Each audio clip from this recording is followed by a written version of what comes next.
Assalamualaikum warahmatullahi wabarakatuh. Saya di sini Ahmad Said GGP Angkatan 11 Kabupaten Bangkalan kelas 213A.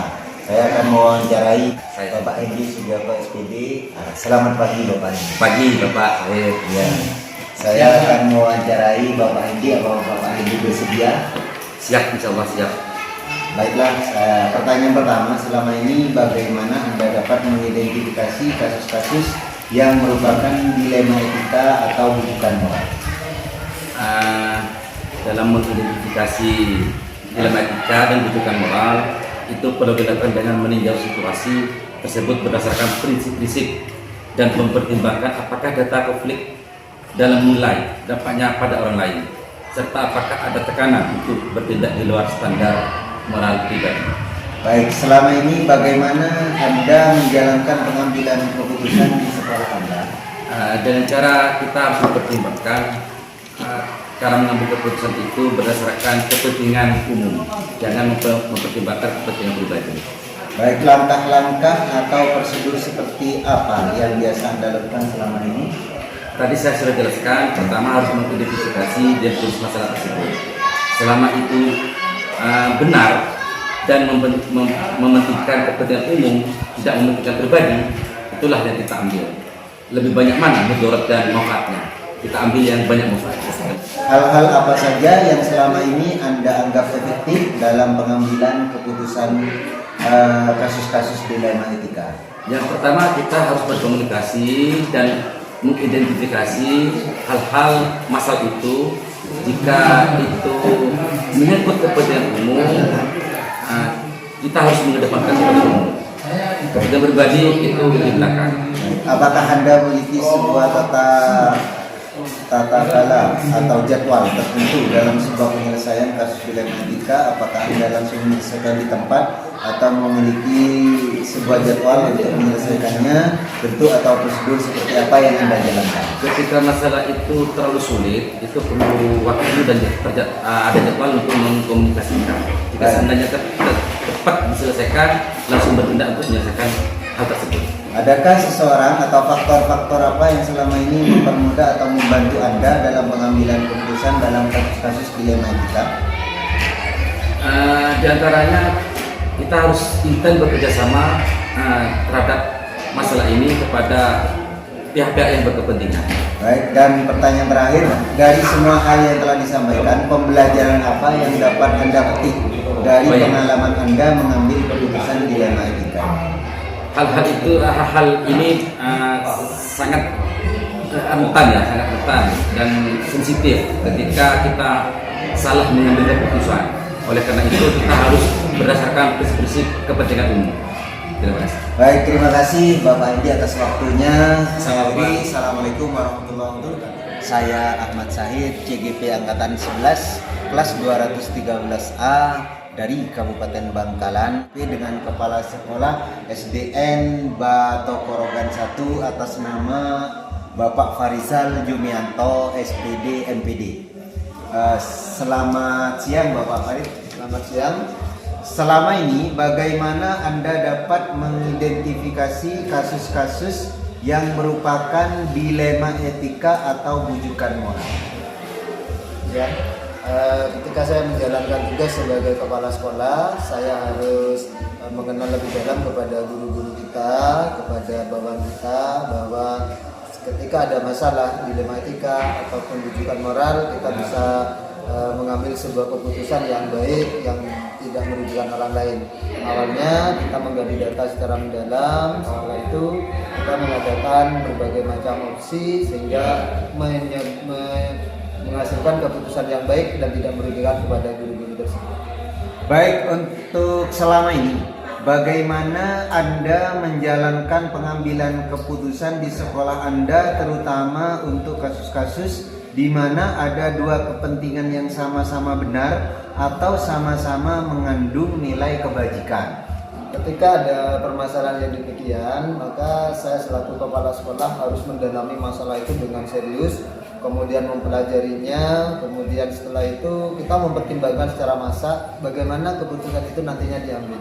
Keputusan tersebut tidak boleh menjatuhkan seorang guru atau menindak seorang guru sehingga mengalami kerugian yang fatal. Langkah-langkah atau prosedur seperti apa yang biasa Anda lakukan selama ini? Yang saya lakukan adalah pertama kita mencari informasi secara akurat dari orang yang bermasalah, kemudian kita berbicara secara kekeluargaan, mendengarkan apa yang mereka sampaikan, keluhan-keluhan apa yang mereka sampaikan, kemudian setelah itu kita menarik kesimpulan sehingga menghasilkan keputusan yang baik. Baiklah, hal-hal apa saja yang selama ini Anda anggap efektif dalam pengambilan keputusan pada kasus-kasus dilema etika?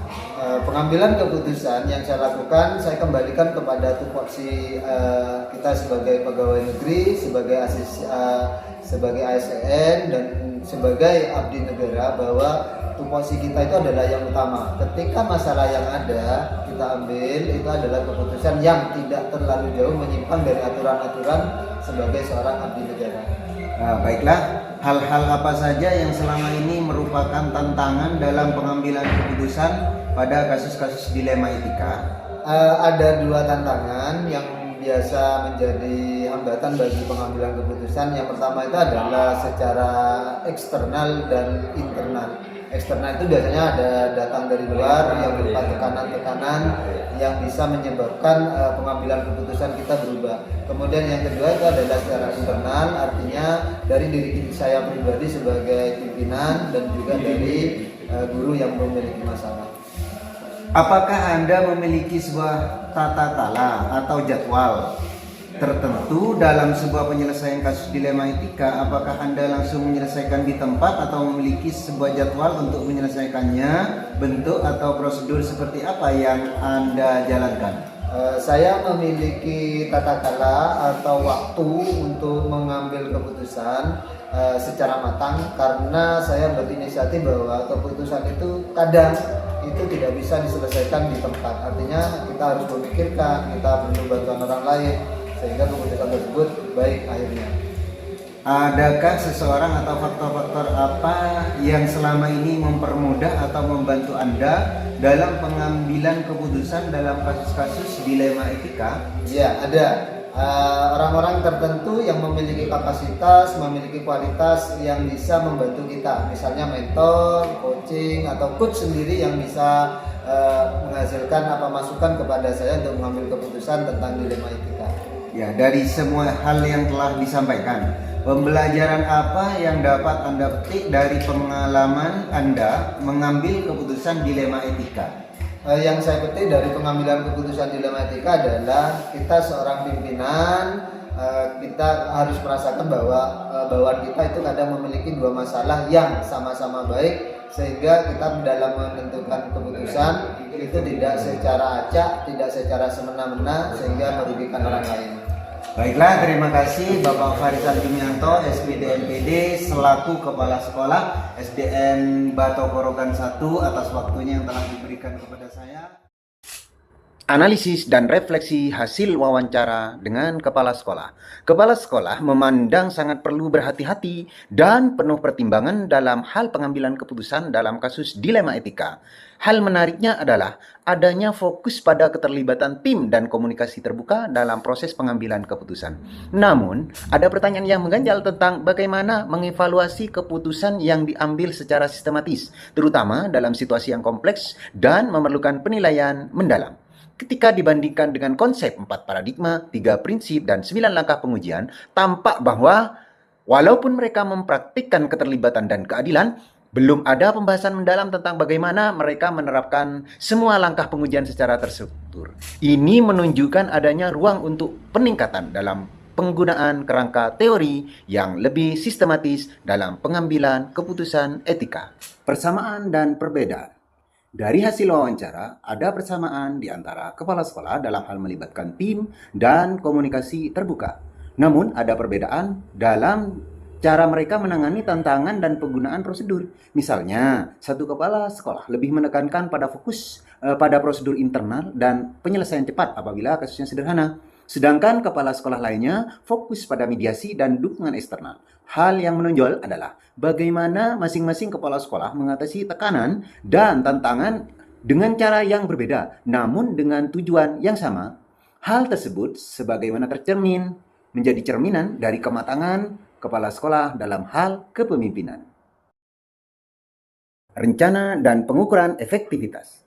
Rencana ke depan, dalam mengatasi dilema etika, kepala sekolah harus meningkatkan prosedur pengambilan keputusan dengan menggunakan 4 paradigma, 3 prinsip, dan 9 langkah pengujian. Selain itu, juga melibatkan lebih banyak pihak dalam diskusi dan membuat sistem yang lebih jelas untuk menangani kasus-kasus tersebut. Lalu, untuk mengukur efektivitas, dapat menggunakan umpan balik evaluasi hasil keputusan dan keberhasilan implementasi solusi dalam jangka panjang. Penilaian ini akan membantu kepala sekolah dalam memperbaiki proses dan membuat keputusan yang lebih baik di masa yang akan datang. Penerapan pengambilan keputusan. Saya akan menerapkan prinsip-prinsip pengambilan keputusan dilema etika dengan memastikan bahwa setiap keputusan mempertimbangkan semua aspek dan melibatkan masukan dari berbagai pihak. Saya akan mulai dengan melibatkan murid, guru, kepala sekolah, orang tua, atau komunitas pendidikan dalam berdiskusi tentang keputusan yang berdampak pada mereka dan menggunakan prosedur yang sistematis untuk menguji keputusan yang diambil, yaitu 4 paradigma, 3 prinsip, dan 9 langkah pengujian. Penerapan ini tentu saja akan segera dimulai dan akan menjadi bagian dari proses rutin dalam menangani kasus-kasus dilema etika di lingkungan sekolah. Saya ucapkan terima kasih kepada semuanya. Wabillahi taufiq wal hidayah. Assalamualaikum warahmatullahi wabarakatuh.